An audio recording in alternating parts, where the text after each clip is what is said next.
Hi, good evening. Good evening to everyone. Welcome to this webinar conducted by ISPP, India School of Public Policy. So thanks for joining in, everyone. First of all, let me introduce ISPP. So ISPP is a first and the only public policy standalone school in India and in Asia. So we are based out of Delhi in Hoskas, and we've been operating since 2019. I'm sure most of you have gone through the websites and seen what ISPP is all about. We run public policy programs across industries. We are industry agnostic. And there are a lot of courses. There's one flagship program for the full time for 12 months. And then we have a number of executive education programs, flagship Lokniti program, and also there's a lot of bespoke programs that you do with the corporates. Now, we are very keen to kind of focus on Northeast, and we felt that this is the third webinar we are doing for the Northeast.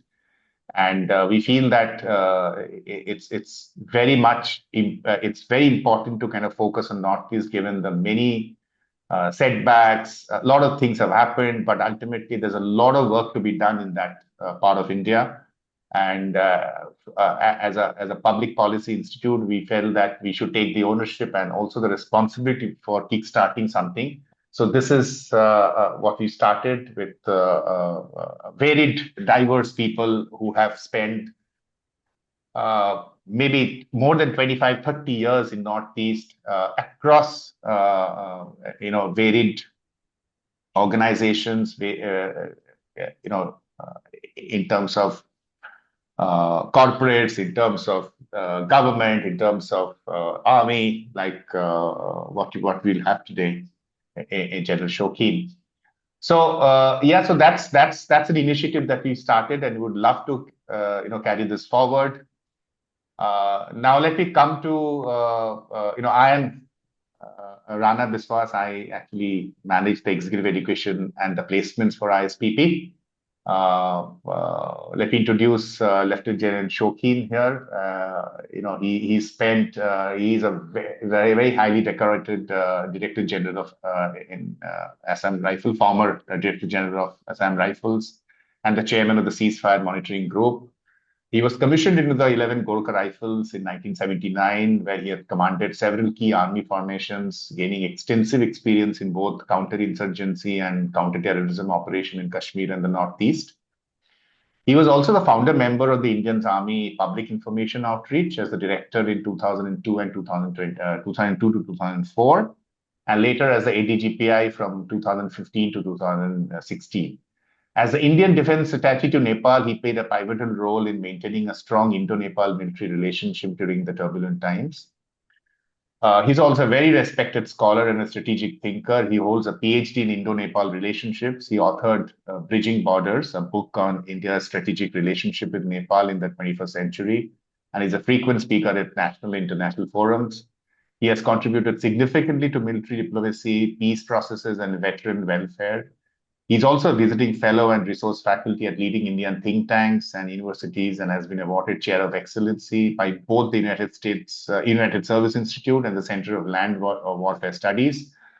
Today's webinar topic that General is going to talk about is the decoding the Northeast and its many insurgencies.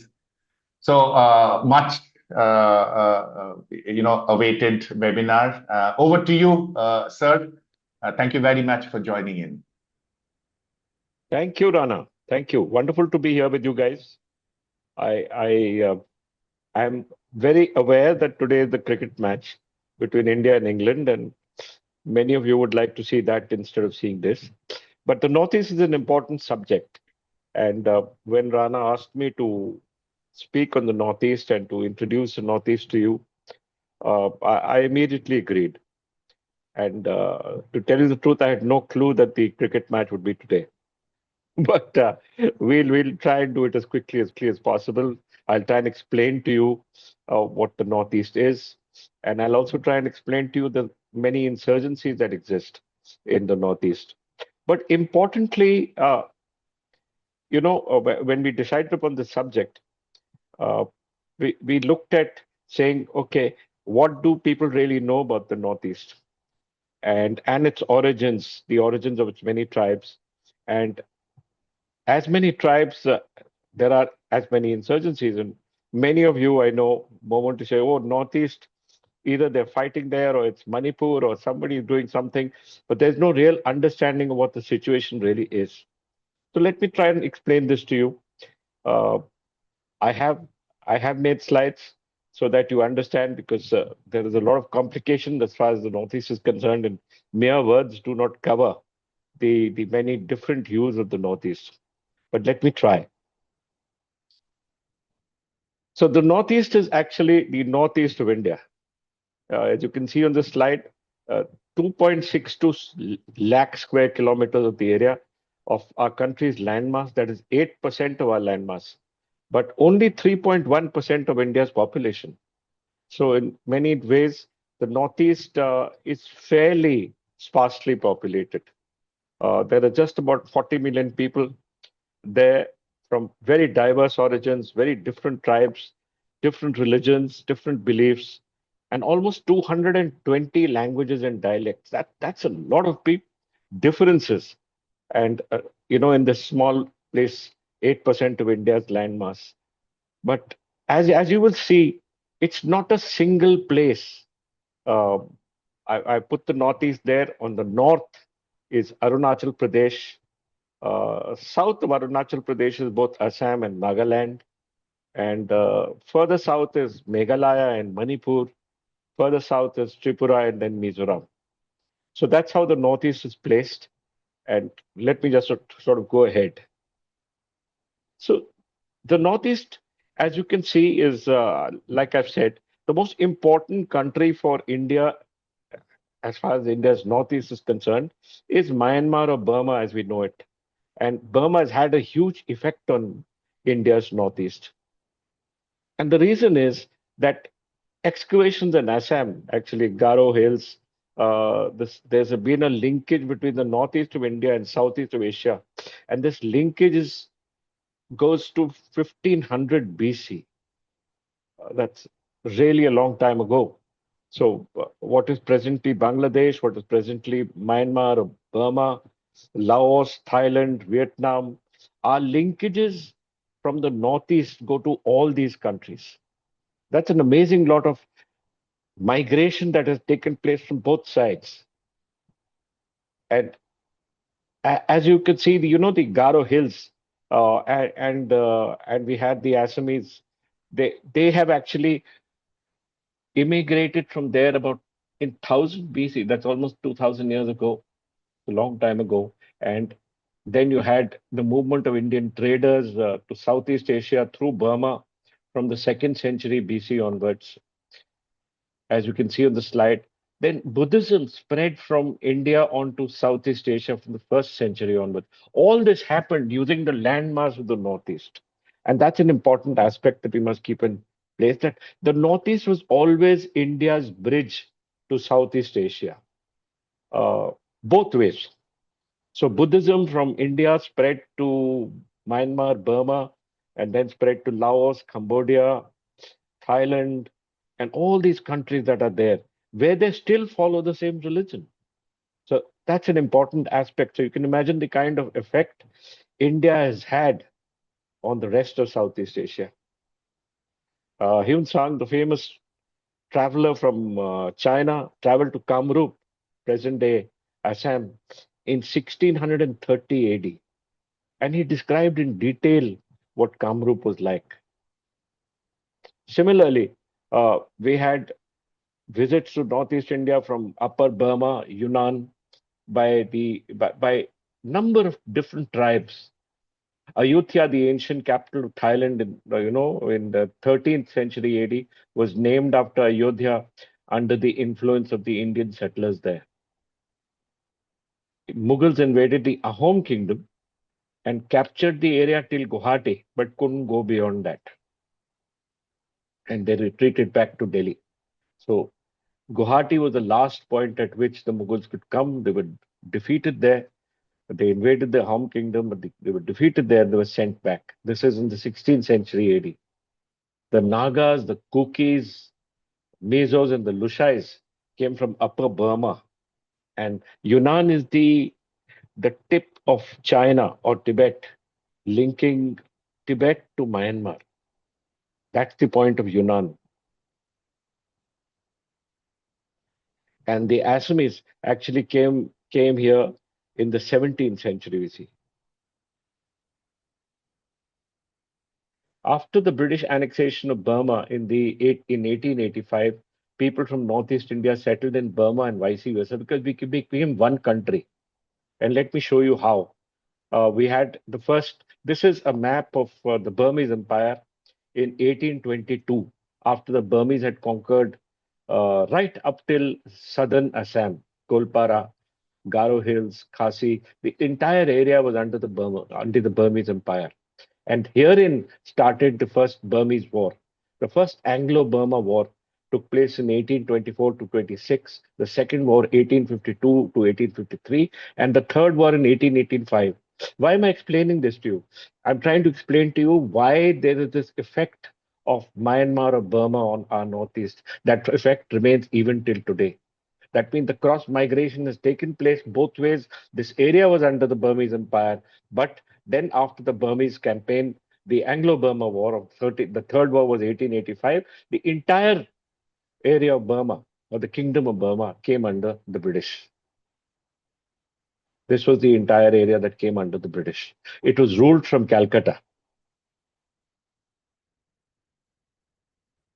So the other thing that I wanted to show you was how we are connected to the Siliguri corridor and how the Northeast and the Siliguri corridor are connected. If you keep reading about the Siliguri corridor, so many people talk to you about the Siliguri corridor. Let me show this to you on a map. Uh, the Burmese Empire, we look at 1889, protection to the Ahom kings from the Burmese warrior. That's how the British came into India. I mean, came into this part of the world. They had a treaty of Yandabu, that was the decimation of the Burmese Ahom, decimation of the Burmese. The Ahoms were rendered extinct. It was administered as a part of the Bengal province. And in fact, the northeast, or at least the Naga areas, were called the Crown Colony and or the Coupland Plan, and a number of missionaries were permitted to enter this area by the end of the 18th century. This area, therefore, was actually an excluded area or partially excluded area. And there was a policy of isolation and separation from the rest of mainland India. So Robert Kaplan, in his book, The Revenge of Geography, wrote this, in the beginning of the book, that a good place to understand the present and to ask questions about the future is on the ground, traveling as slowly as possible. So let me try and now, having explained to you what is the Northeast, go as slowly as possible so that you all understand. Let's see the tribes in the Northeast. Arunachal, as I said, was the northernmost, the state of the Northeast.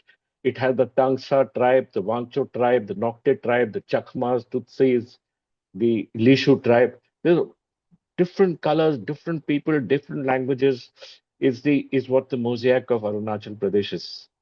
And today, as you all are all aware, that China in its new map shows Arunachal Pradesh as southern Tibet and have claimed the entire Arunachal Pradesh, which is a part of India and has been a part of India since millennia. And none of these tribes have any Chinese origin. They might have Burmese origin, but they don't have any kind of Chinese origin. Now, who are the tribes in Assam? As you saw, the tribes in Arunachal Pradesh. Let's see the tribes in Assam, the Assamese, the Dimasas, the Bodos, the Bengalis, the Zemi Nagas, Rongmi Nagas, Kukis, Mars, Rangkuls, Khasis, and Karbi Alang. Huge amount of different people.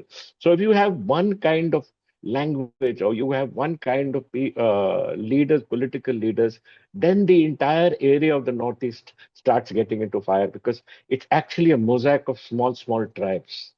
Let's go ahead. Nagaland was actually made of 16 different Naga tribes. The important ones are Konyaks, the Aos, the Semas, the Lothars, the Yimchungas, the Angamis, and a whole lot of others. So you can see, if you see from Arunachal Pradesh and you see Assam and you see Nagaland, you don't find repetition. These are different tribes that have settled in different areas. And that's why no one part of the Northeast can be the same as the other. And therefore, no one solution fits the Northeast because you have to make it fit to different parts of our based on the tribes who live there. And that's what's difficult to understand. That's also difficult to govern because people have different desires, different aims, different thoughts. Now, let me come to Manipur. We looked at the Nagas, we had Konyaks, Chaos, Semas, Lothas, Imjangas, Angamis. But Manipur had the Metis. The Metis are Vaishnavite Hindus. We have the Tangkhuls who are Naga Tangkhuls but live in the district of Ukrul, which is actually peopled by the Tangkhul tribe. You have the Pomai Nagas, we have the Kukis again, and you have the Pangals. So you see Kukis in Manipur, you see Kukis in Assam. So now you can see that there is a link between the Kukis in Manipur and the Kukis in Assam. And when you relate it to what's happening in Manipur, you realize that the Kukis are in 3, 4 different states. Let me go further. Mizoram has Lushais, Chakmas, Mara, Lai, Bru, Mar, and Kolte. Again, once again, there's no repetition. That means there are different tribes, different small tribes, and that's why we had to have these different states. And one state did not. Initially, it was entirely under the state of Assam. But after independent India came into being, slowly by slowly we realized that the people's ambitions were to have their own states. And even though these states are small, we created these states to give the people a feeling of owning their own state. In Tripuras, you have the Tripuri Riangs, the Bru. So you have a little bit of repetition, but different kinds of places and tribes. In Meghalaya, you have the Garos, you have the Khasis, the Hajong, the Nar, and the Tiva. Once again, no connect. Different tribes have different languages, different traditions, different colors. Now, on the slide, let me show you the Indo-Myanmar border. What the Indo-Myanmar border is. We have 1,643 kilometers policed entirely by the Assam Rifles, the force of which I was the Director General. Of this, towards the north, 136 kilometers of these have been undemarcated. The reason for that undemarcation is that China has not recognized this part of the border with Burma. And therefore, Burma have refused to recognize it with India. But other than this 136 kilometers, which is undemarcated, the balance of the 1,615 kilometers has been completely marked, and there are very few problems between India and Myanmar as far as the marking of the international border is concerned. So while the border is marked, it has also divided these tribes that live here, and that's a major problem. And therefore, a lot of insurgency has come because these tribes are divided. Let me give you a bit of ancient history. I explained it to you. The Khathis were among the earliest to move into this region. They are Austroasiatic, Tibeto-Burmese, and Indo-Aryans that were the last to arrive. It's a part of the ancient trade route to China, the ancient kingdom of Kamrup. And the map shows you how the movement of people took place. The lower right map shows you how the movement of people took place to move from this kingdom of Kamrup till Yunnan in China. So the Ahom kingdom you also had the princely states of Manipur and Tripura. These were inhabited by tribes and sub-tribes. I've explained them to you. These are maps of the 17th century when the British had just come and started colonizing India. Assam, we keep hearing about all the issues in Assam. The slow migration into Assam, mainly Bengali Muslims, took place after the massacre in East Pakistan, 1971. We all have heard about the war in East Pakistan, but more importantly, and how Bangladesh was created, there was a major influx of Bengali Hindus after the massacre in East Pakistan, and Assam and Tripura bore the brunt of this migration that took place. In the 1970s, the Bangladeshi Muslims started immigrating into this part of India. And because of this migration, the agitation commenced in 1979 over illegal migration, a huge strain in Assam, on the state of Assam. And because of that, an anti-foreign agitation took place, the Assamese Bodo tensions, and there was anger in the Assamese, original Assamese population that look, the demography of their area is being changed, and therefore, uh, the, the, the, the peace between us and the Bodos, or us and the Ulfa, that took place in 1984, 85, 86, that was signed, said that all foreigners who came in after March 24th of 1971 will be declared as foreigners and sent out of the state. That still hasn't happened.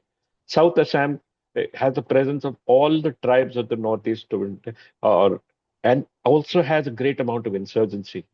The potential of communal tension, mainly because of this influx of foreigners, rapid increase in population of immigrants, and overlapping areas of interest is the reason why there has been a great amount of strain in this area, and also an influx of the insurgency that started because of this influx of a different kind of people than the Bodos, than the Assamese.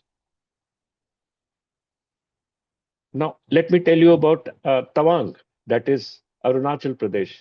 The Arunachal Pradesh is actually divided between India and China, between the McMahon line. There's a Buddhist population which was connected to Lhasa. The sixth Dalai Lama actually came from Tawang. The 1914 McMahon line demarcated the areas into British India and Tibet, and it wasn't China then at all. In 1904, there was an expedition to Lhasa, and this map shows you the Pang as a part of NIFA, that Northeast Frontier Agency. Till 1947, the Arunachali tribes that I explained to you remained autonomous. In 1959, the Dalai Lama moved in, and 1972, we renamed the state as Arunachal Pradesh, and finally in 1987, it became a state. Let me talk to you about the tribes of Nagaland, uh, Arunachal Pradesh, Manipur, and Burma. There were 16 major tribes that came in, that form a part of Nagaland. Socio-economic political links with the tribes in Assam and Manipur. And therefore, if you don't have peace in Manipur, you can't have peace in Nagaland, you can't have peace in Mizoram. And all these areas are connected because of different kinds of tribes that stay there. In 1817, it was under the Myanmar rule. 1824, the British came and removed the Myanmar kings. From 1828 onwards, it was a part of the Bengal province. And only by 1857, it was declared a hill district of Assam. In 1963, December 1st, the day we celebrate the Hornbill Festival, is the day that Nagaland got statehood. Now, this is the story about Manipur. Manipur is still on fire. Manipur became a British protectorate in 1826. Uh, it was under the British rule till 1891. In fact, it was the Raja of Manipur who actually went to the British and told him to come and take the Burmese army out from Manipur. And therefore, more or less, the British interference in our northeast started from the Raja of Manipur. In 1949, the Raja signed the Treaty of Accession, merger with India in October 1949. But a lot of the terror, especially the mighty insurgent groups like the People's Liberation Army, the number of other smaller uh, insurgent groups like the Pre-Pak and the UNLF actually do not feel that the Raja's treaty of accession was illegal and continue to fight the state of India. So Manipur is a state that continues to see violence even till today. In 1972, it was made a full-fledged state.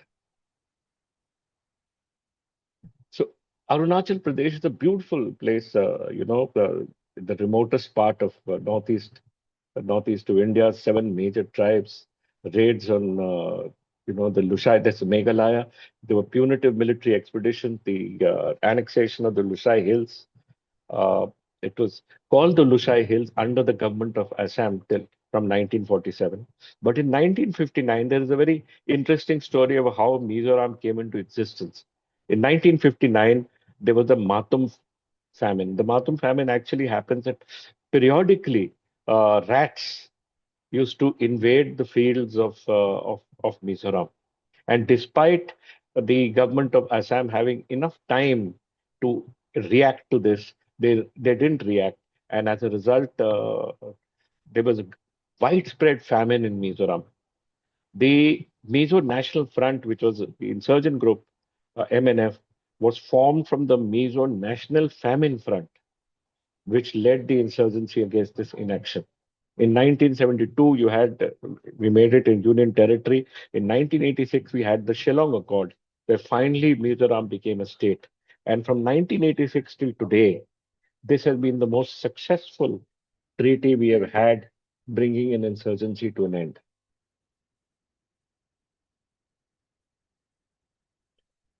This is the third smallest state. It is Bangladesh in the north, south, and west, Assam. Tripura merged with the Union of India in 1949. This was the state which suffered maximum due to the large influx of Bangladeshis. And there was a huge population inversion. And because of this population inversion, you had the National Liberation Front of Tripura, which was formed in 1989. It demanded independent Tripura and expulsion of Bengali-speaking people. And finally, as I've said, 21st January 1972, this place became a state. So you find this insurgency, influx of people, and the unrest is because of many of these issues that have actually had taken place in the Northeast. And more or less, the Northeast has been a victim of the circumstances and the situations. Let me give you an idea of the kind of the land. It's a very beautiful land, uh, lovely rivers, fast-flowing rivers. You have forests. It's a nice, very cool area, and it's a beautiful place where I would recommend everyone go and see this very beautiful place. But because of the kind of insurgency there are, security situations always a problem, and never know how somebody reacts in the way they react. But otherwise, in terms of natural beauty, this place can rival any place in India or the world. So, in reality, what is this area like? It's largely mountainous territory. There are Himalayan ranges on the north, the Indo-Myanmar peripheral chain of hills in the east, and the hills of Mizoram and Tripura are on the south. The region, the valley, as you can see on the map on the right, there is the Brahmaputra Valley and there's the Barak Valley. And these two lie in the center of the region and are prone to floods. And this accounts for roughly 25% of India's forest cover. 25%, one-fourth of India's forest cover is in this small little area, which is only 8% of India. What's the geopolitical relevance of this region? Let me try and explain this to you so that you understand. I made one slide that will make you understand that there's Nepal to the west, Bhutan to the north, Bangladesh to the south. This is the Siliguri corridor. If the Chumbi Valley of China or Tibet is in the north, it's a highly compressed strategic space for India. And this is how it is linked to the rest of the country.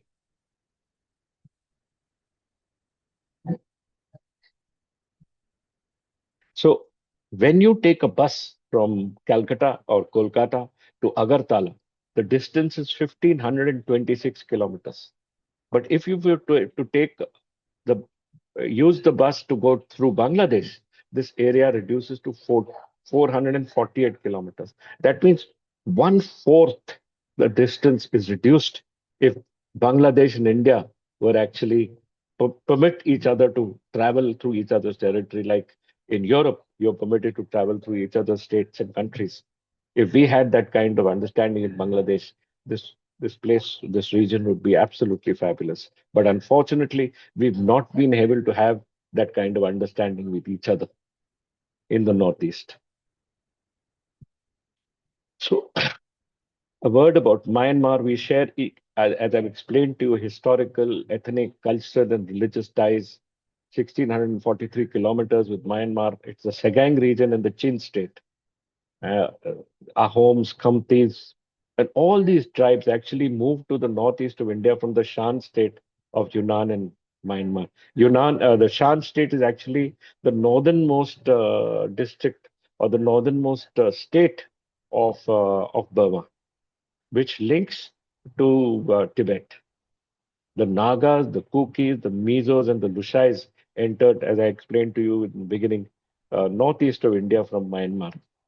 89% of the population in this area of Burma practice Buddhism, which spread from India. Places in India like Bodh Gaya are actually pilgrimages for the people of Myanmar.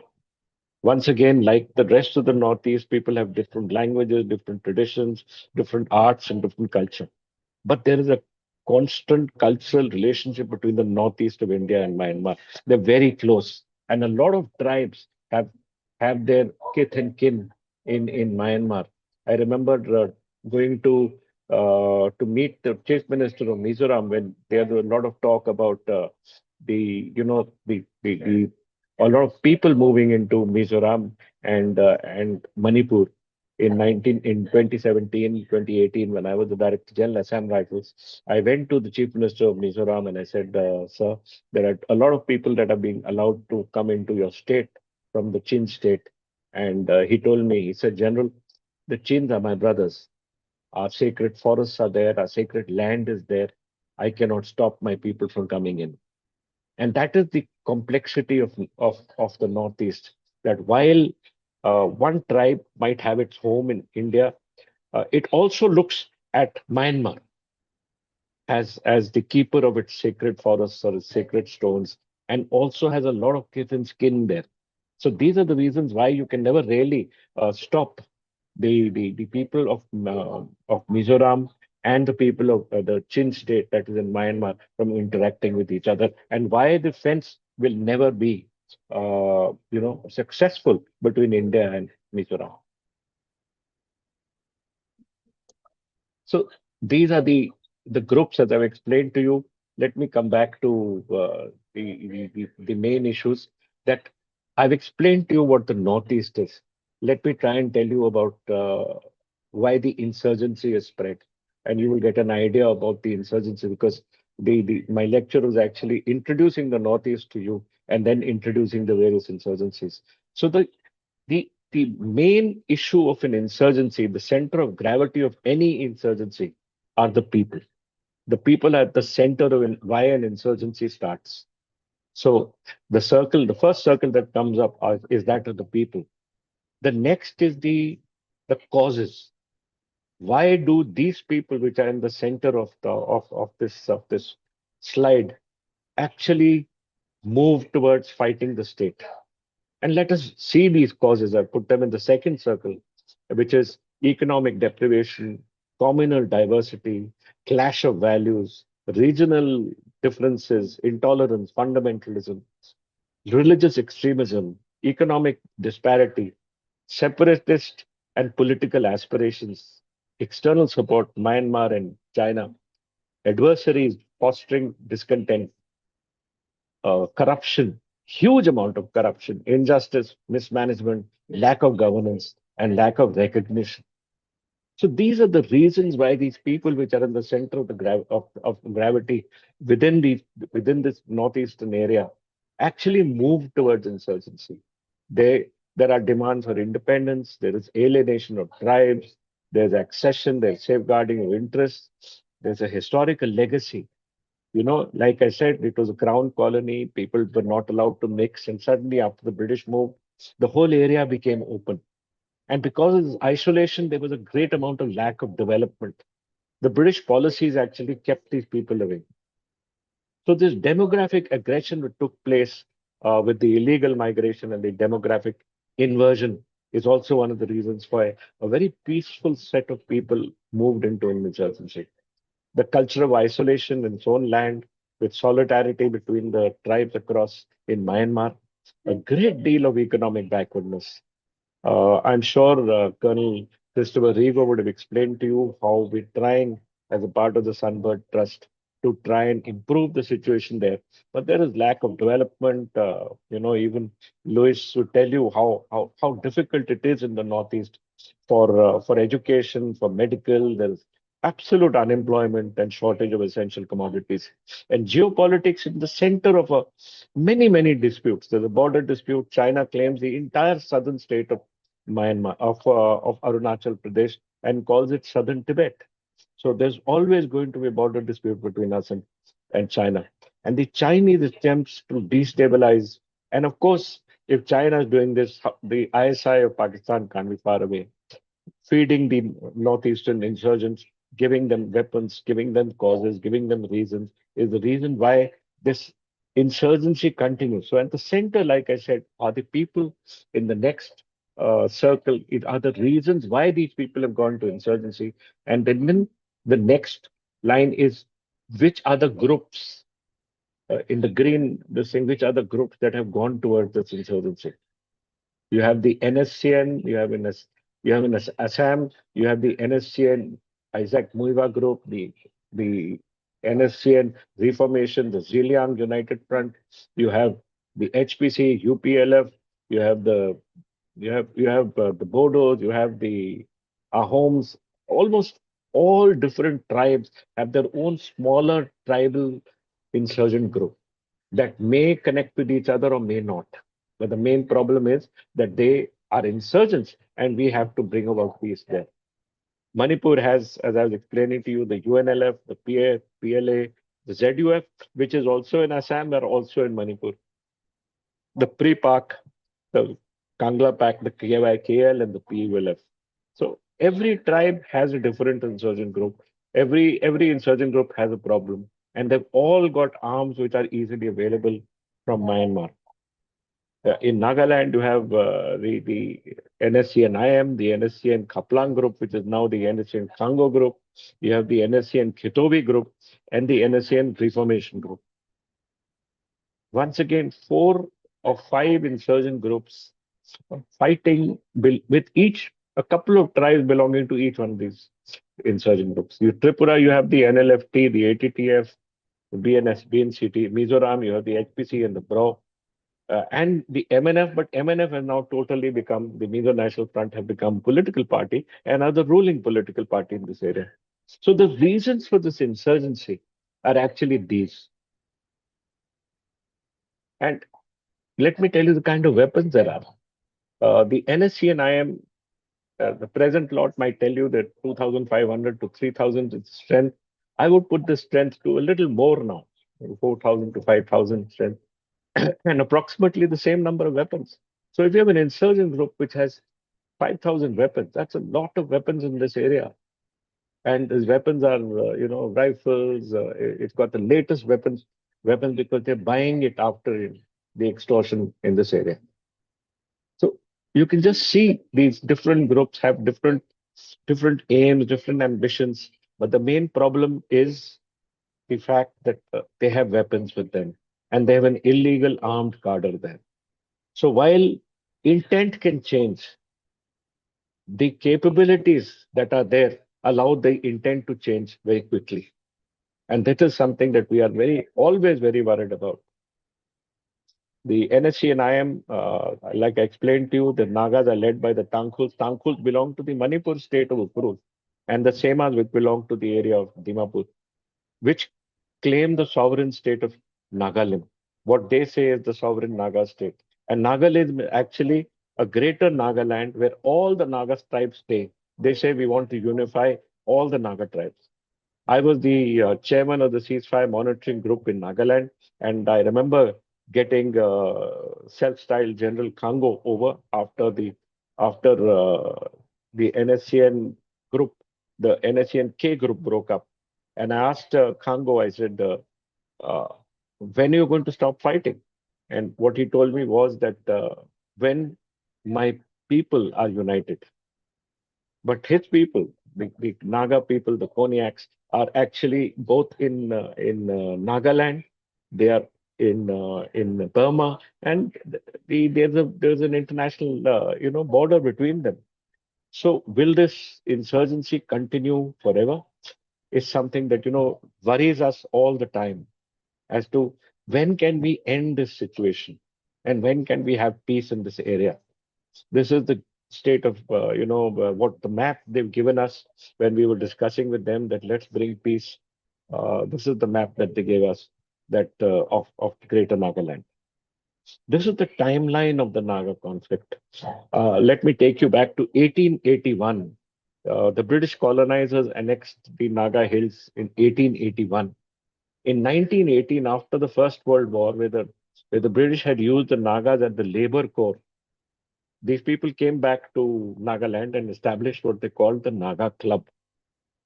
In 1947, June, just before independence, a 9-point agreement was signed. And those 9 points said that uh, we accept the request of the Nagas, but have said that, look, stay with us for 10 years and we will decide after 10 years.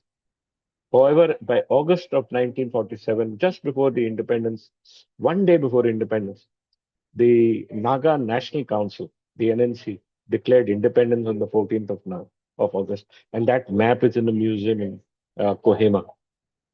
As a result, by 1952, India had sent the Indian Army into Nagaland. In 1962, we signed a 16-point agreement creating the state of Nagaland within the Republic of India. And 1964, we signed the first ceasefire between India and the Naga rebels. This ceasefire broke down by 1972. 1975, we had another accord with them, which was signed between the Naga National Council and India. 1980, we had the disgruntled elements of the Naga National Council, which formed the NSC and IM. And that faction, led by Isaac and Muiva, started its operations from 1980 to 1997, where we signed for the first time an agreement with a ceasefire agreement with the faction. Now, this was the ceasefire of which I was a part of in 1997, and subsequently, when 2018, once I retired, the government nominated me to become the chairman of this ceasefire monitoring group to bring peace into Nagaland. And a framework agreement was signed with the Prime Minister to bring about peace between the NSC and IM and Prime Minister and the Republic of India. So this has been the timeline of the Naga conflict. It's been a long situation, so something that we've been wanting to, but somehow peace just eludes us at every stage. So I will end here, and let me try and sort of get back to see how we can stop sharing this and come back to you all. So this is how it is that we've had a situation where we have been continuously talking to the Nagas. As you can see, the different timelines that we've had, the different situations that we've had. The deal has always been to deal with the Nagas, to not just the Nagas, to deal with the Ahoms, to deal with the Zeliangs, to deal with the Maitis, to deal with the Mizos, different tribes having different insurgent groups. These are our people. Insurgencies from the people, as I explained to you. The people are the center of gravity of this.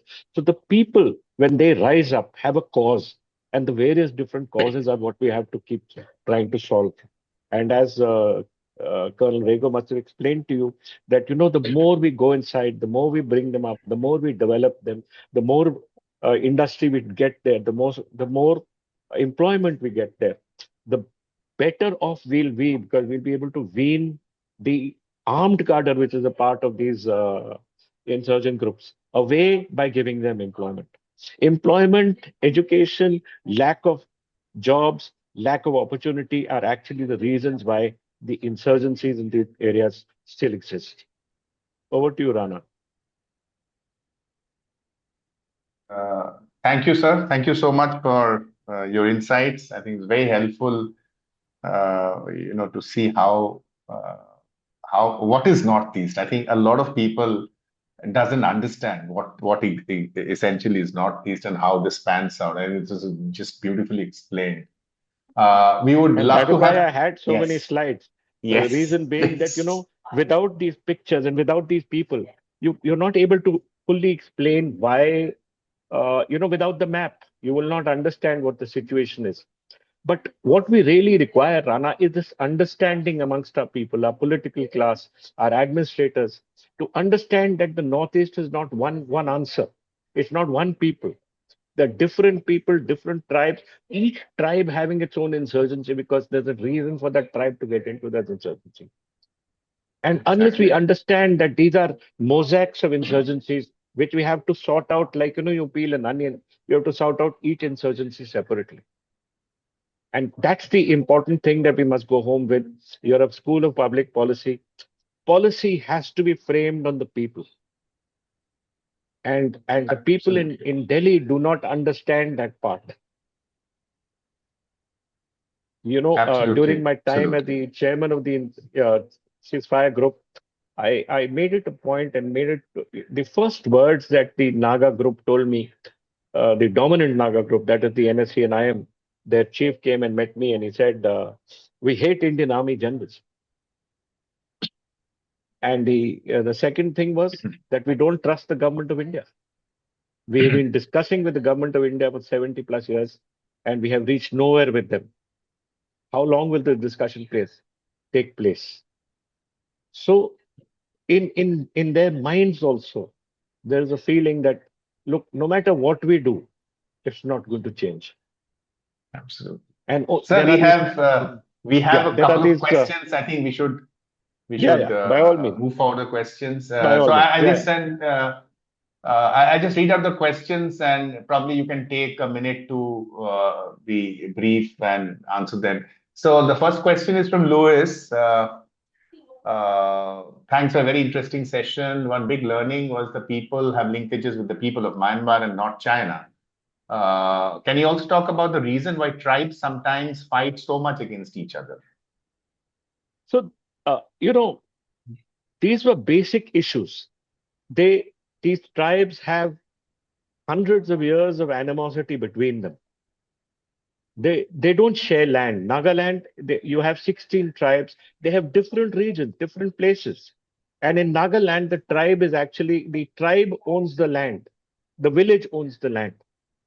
There is no land ownership for individuals there. So there's no person who can say, look, I own this land. It is a part of the tribal land and the village land.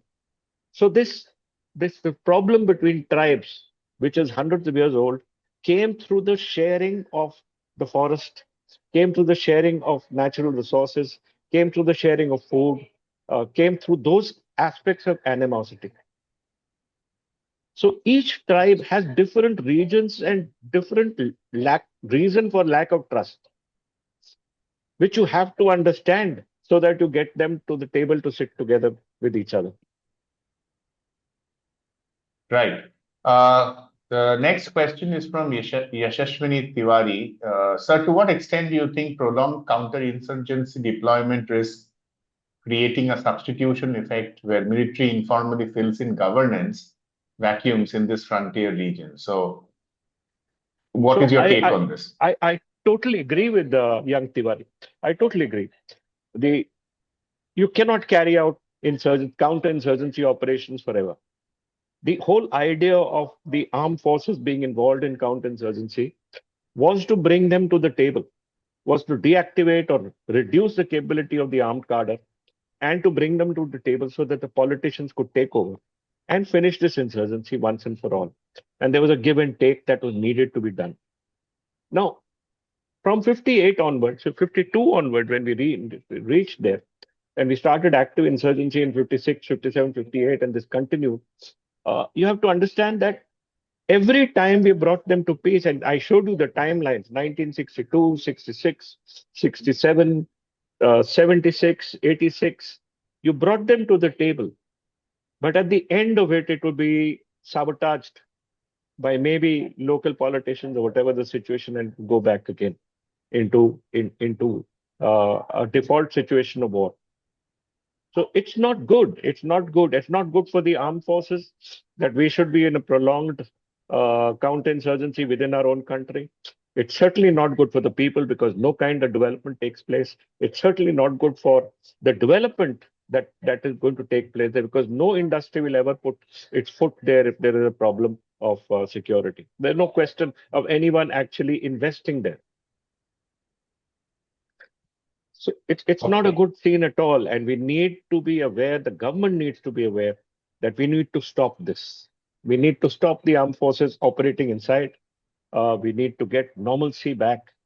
And every time we reach there, something goes wrong.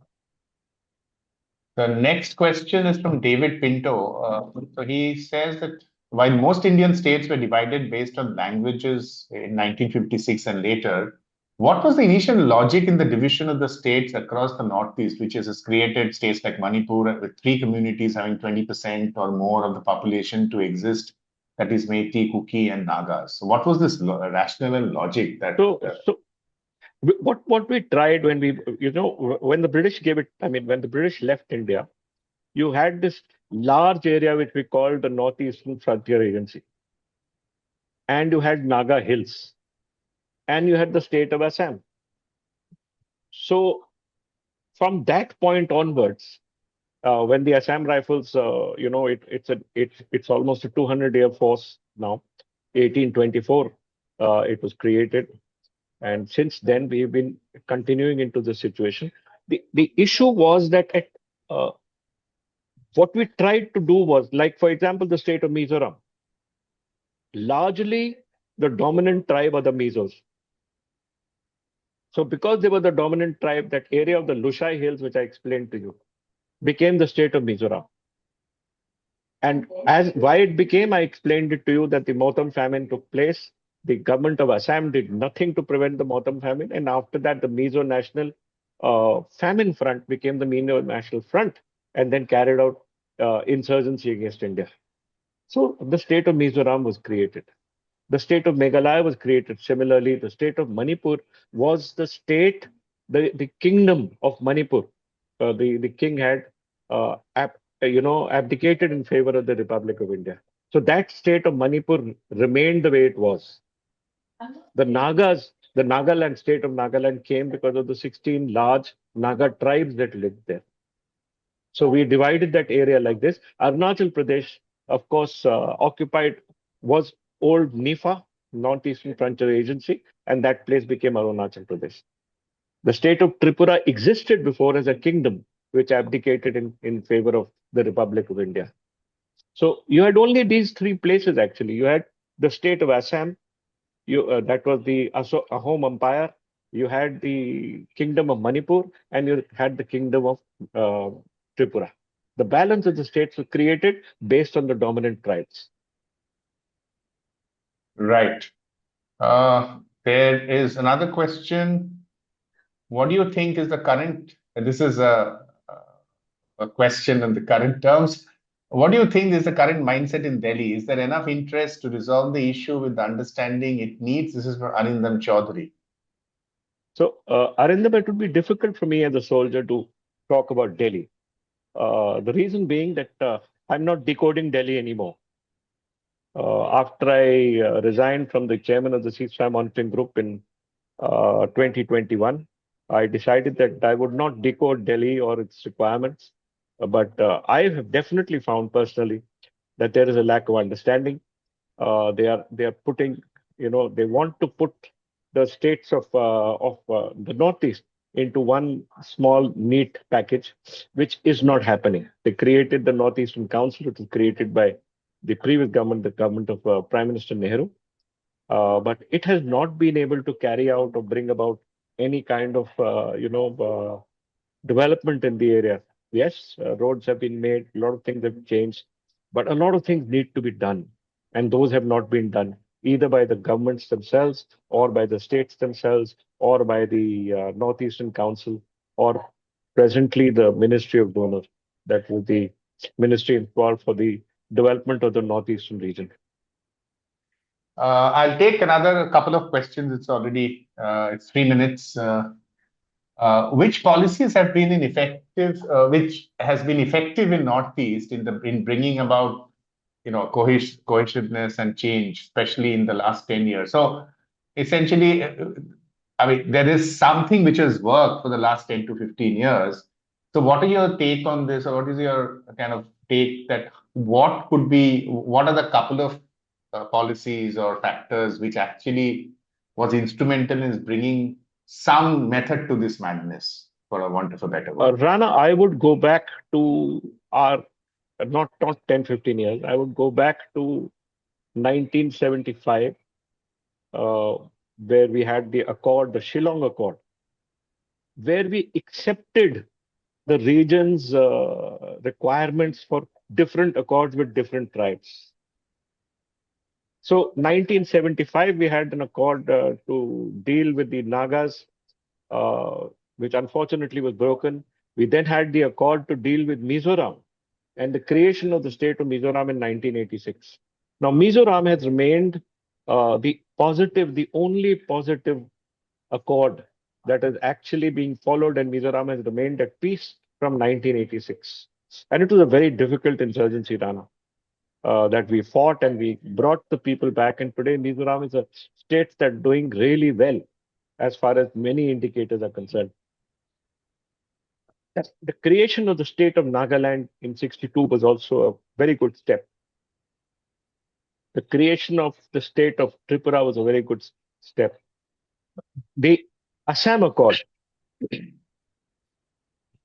that we had with ULFA also was a very good step. So in each point, Rana, we brought about the policies that started the process of accepting a tribal requirement to bring an end to an insurgency were good steps. But the problem is we're not following through. You see, let me just explain this to you. You have 4 or 5 Naga insurgent groups. The NSCN IM has about now, it had at that time 3,000, it might have now 6,000 cadre. Because despite our ceasefire that we signed with them in 1997, we did not stop recruitment. We gave them separate camps where they were to be placed, and we allowed recruitment. As a result, these insurgent groups have raised their strength from what it was to now about 5 to 6,000. So when you have 5 to 6,000 weapons and you have 5 to 6,000 armed cadre which are trained, they can create mayhem in any part of the Northeast. And when you're talking to them, when you're bringing them to the table, there are 3 things we have to show. One is intent. Secondly, we have to show that we are actually want to bring this to an end. And the third is, as they often accuse us saying, our honesty. We have to be honest with them. We have to be honest with what we really want. Or do we want perpetual problems there? Like for example, now the state of Manipur. You started, if Manipur was among the best running states in 2019, 2020, it was taken as a model, the base from which the Indian export would take place to the southeastern region by land. Manipur was also to get a railway station. Imphal was to be the base for this railway station. A lot of the goods, instead of coming by road, would come by rail, and that area would be developed. And from there, the goods would move through Burma to the southeastern region. But somewhere along the line, some politician decided that he would create a problem between the Maitis and the Kukis. And since 2023 or 2023, you had perpetual violence in Manipur. And he has set the situation in Manipur back by 3 to 4 generations. I can't see the violence ending. Understood. So I put this firmly on the political door that they are unable to bring about a policy. They're unable to bring about a coherency. They're unable to bring about honesty amongst the people. So I'll just have the last question. This is from Arpita Das from Lady Shriram College. I think it's also in the same lines. So in what ways have long-standing counter-insurgency measures, such as the Armed Forces Special Powers Act, reinforced local perception of alienation and fueled further militancy? So that's a question. Yeah. That's an important question. But what she must understand is that the the Armed Forces Special Powers Act of 1958 was brought to give legal base to allowing the army to operate within the northeastern states. It was a legal base. It was brought with the reason that legally you are not allowed to use your armed forces in your own country. You're supposed to use the armed forces outside the country to deal with the enemies of the state. But because of the insurgency and because of the viciousness of the insurgency, the ability of these insurgents to, bring huge amount of weapons and huge amount of cadres into this area, that the local police could not sort it out, and we had to bring in the armed forces. So the AFSPA is, was, and will remain an enabling act. The idea that it has been misused by the people, by the governments, or by the armed forces, uh, I would partially agree, not misused as much as the fact that when when you are operating in these kind of areas, if you do not have sensitivity to the people, you are bound to kill somebody or the other that is wrong. And that is how the whole situation has further created a bigger problem for us. Probably at the time of independent India, we had no clue on how to deal with insurgencies. The only relevant insurgency was the way the British had fought in Malaya. And that had resulted in huge casualties, but British were fighting not in their own country. But that was the only example we had when we were young, the British conquest of Malaya and the defeating of the communist insurgency there. And that was the model at which we first tried to employ there into our Northeast. So that we So have there now is, sorted out. Yeah. yeah, sorry. So there's one more question. I think it's important. This is the last one. Okay. Pushpa Akshaya. To what extent does community-owned land restrict transparency and giving chance to corruption by small group of people in land allocations and mining? Because this is something which happens there blatantly. And I think it's related to a lot of vested interest. So I think that's pretty critical in terms of how you look at Northeast and the. So yeah, you know, let's take the example of the state of Nagaland. There is no private ownership of land. All land is village owned. And the village allocates the land for you to build your house, for you to carry out your hunting, for you to carry out agriculture. It is distributed between the villages.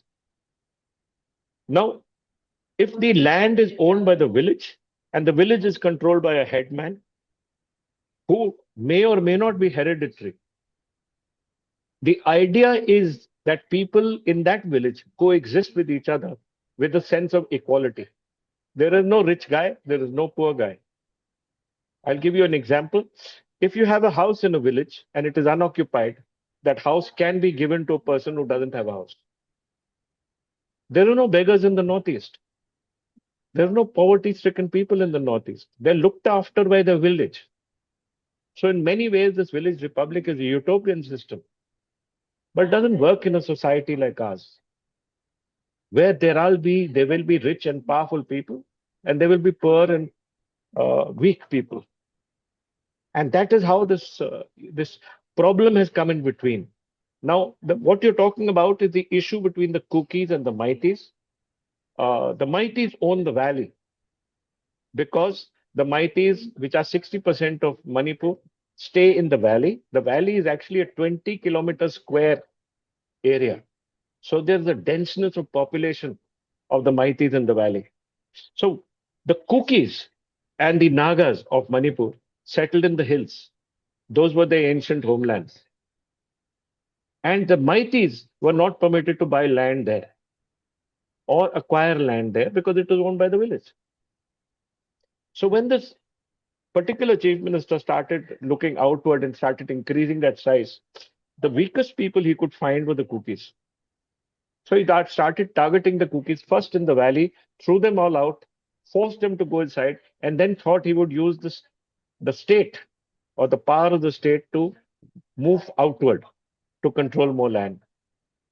That was violently opposed by the Kukis. And because there are weapons, and because the Kukis are actually the chins, which is a state opposite Manipur, the Myanmar state, which is at war with the Myanmar army or Myanmar Republic. There's no lack of people and there's no lack of weapons. And surprisingly, the Mizos are also Chins. The Mizos are Mizo or Zomi people are the same as the Kukis in India, Kukis in Manipur. They're the same people, the same tribe. So as a result of this, there has become a situation between Manipur, the Mizos, the Nagas, the Maitis, the Kukis, and today you can't control it because different tribes have taken different stands to this situation. And once again, to sort it out, you have to again use that onion and go to each tribe and say, look, let's come to this point. Let's come to this. There cannot be a single solution here.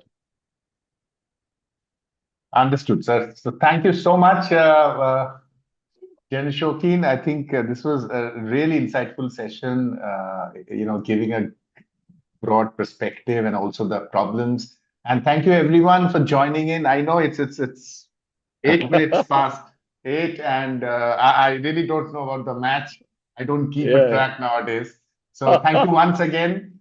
We have the questions also recorded. A couple of questions which has not been we've not been able to answer. We will forward it to General Shokin, and then we will also we have your email address and the phone number, and we will. But remember, the subject of the Northeast is too large for 40 minutes or 1 hour. Point taken, sir. Absolutely. You have to have days covering states, covering situations, covering people, covering land, and only then, unless we, Rana, the ISPP is a premier school. And I'm so glad you're having this session on the Northeast. But don't reduce it to a day. Take it to much more. Bring about, unless there's a greater understanding, you cannot have peace with people who are of our own land.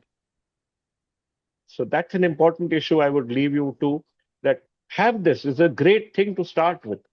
And that's why I agreed almost immediately to do this for you. But have a situation where you're explaining to our younger colleagues that, look, there is a world that you have to go into and you must bring peace, because our generation couldn't bring peace. It'll have to be the next generation. Point taken, sir.